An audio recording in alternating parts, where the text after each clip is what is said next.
Detectives have a saying that the simplest answer is usually the right one. Sometimes they even say that 99% of murders are committed by spouses, which is true. It's confirmed in almost every single crime documentary you see. But imagine if you were stuck in the situation where it's not the spouse and it's not the simplest answer. What would you do?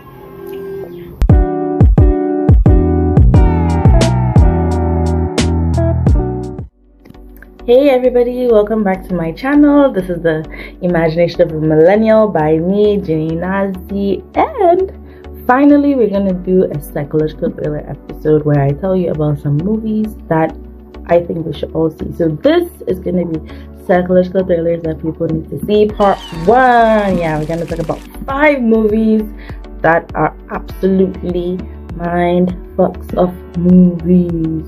And if you love stuff like that, if you love movies like that, yeah, this video is for you.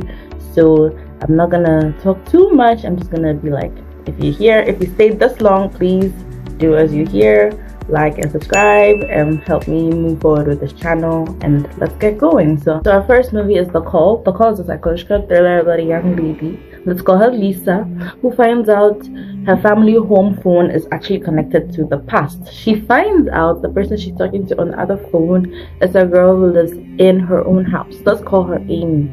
She lives in 1999 in that same house. So they start talking, a friendship blossoms between the two of them, and you know, as that grows, they are chatting with each other, learning things about each other's life. Eventually, Amy decides to save Lisa's dad because Lisa's dad died in a fire, and Lisa has been annoyed at her mother because she blames her mother for it. But we find out that Amy's stepmother is a shaman who knows that there's something very mentally wrong with Amy. She's unstable and she's been keeping her a prisoner. So as Lisa enjoys making new memories with her dad, now that her dad is alive, Amy feels slighted and has a huge mental breakdown. Calls Lisa a bitch for a laugh. Why? Anyway, so that leads the stepmother to find out that there's a relationship happening between the two of them, and she warns Lisa about Amy. Lisa does not know why.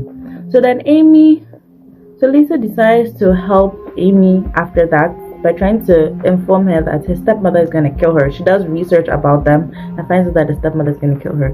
She informs Amy, and this is where everything just flips around. Lisa ends up telling Amy that her stepmom is going to kill her, and Amy ends up killing her stepmother, which leads her on a path to become one of the worst serial killers that town had ever known. All because this girl interfered. The stepmother was gonna kill a serial killer. Now, let me pose this question and I'm done with it. If you know that this person, if you've seen that this person has a bad future, that they're going to do bad things or they're going to be a bad person in the future, would you kill them to save everybody the trouble, or try to fix them in a sense, or not do anything about it? Which one would you do? Think about it. Number 2, Shutter Island. This was the first psychological thriller I loved, and I had to watch it twice because I did not understand what happened before and after. I swear. So let me get into it. Okay, so this movie is about nothing is what it seems in this movie. So in this movie, nothing is what it seems. A detective is allowed on an island which houses a facility that houses some of the world's dangerous criminals. Some of them are criminally insane. He is tasked with finding an escaped patient. During his investigation, he finds out that the hospital is hiding something, and he's determined to find out what it is. His partner goes missing, and he is led to a missing patient he's led to the missing patient. So the patient he came here to look for, he ends up finding her, and he is led to her, and she informs him that the people in the hospital are going to turn him insane. So she reveals that the hospital makes people go crazy and keeps them in the hospital and prevents them from leaving, so they can hide the fact that they are performing all kinds of experiments on their patients, which sets the detective on like a different course. So when he finally feels he has figured this out, he goes and then he confronts them. We find out that he is the missing patient. His partner is his doctor, and his wife killed his children because she suffered from an undiagnosed mental health problem, and so he ends up killing her. So he is the bad guy. I swear, at the end of Shutter Island, I was like, what the fuck did I just watch? I was like, huh? I thought he was the detective. Well, he is a detective. And then I thought he was looking for the person who killed his wife. You know what? So he was the one who killed his wife. That was just so strange.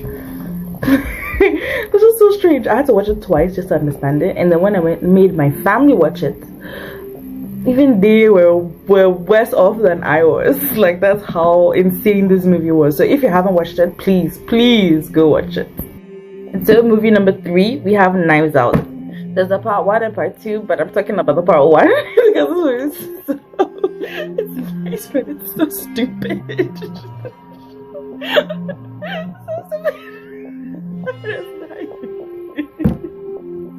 We're gonna laugh for a long, so let's just stop and talk about the movie. Okay, so Knives Out. This movie took me seriously by surprise, but the explanation for everything was the most simplest one. You see, my intro. So, the family patriarch is found dead, and the entire family is scrambling to get their share of the money.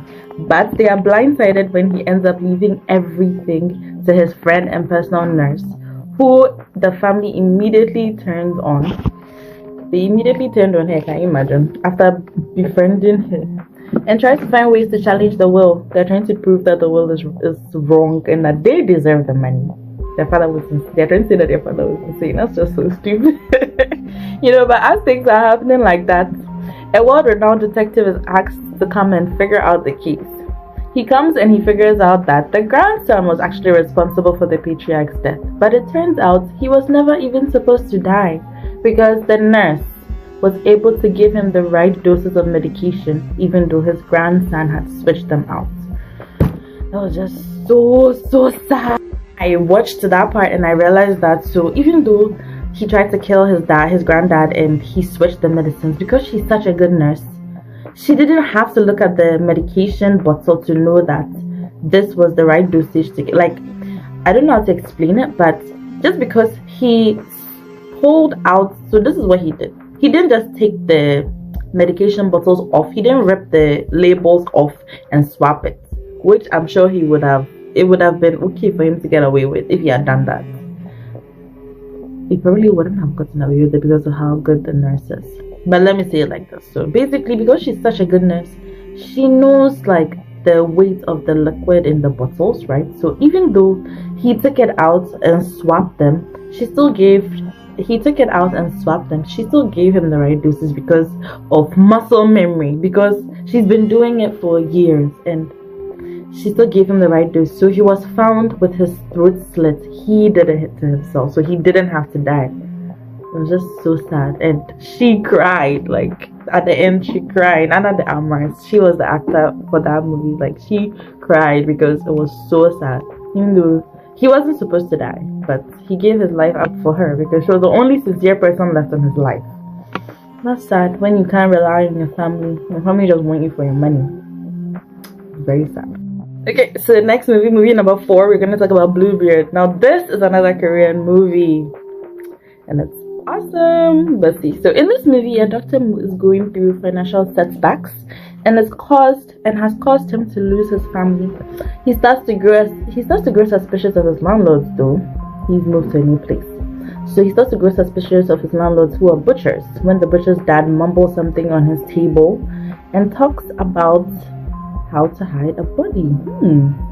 He eventually gets arrested for murder, and thinking he was framed, blamed it on the butchers. But the evidence showed that he killed someone. Can you imagine? The doctor killed someone. So if we found out that he killed a loan shark who he owed money to. He beheaded her and stored her head in the fridge. Not only that, he had an addiction to an anesthetic in his hospital and had started hallucinating because of it. So he was hallucinating because of the combination of the stress of killing his loan shark and the combination of the anesthetics he was taking to cope with the stress.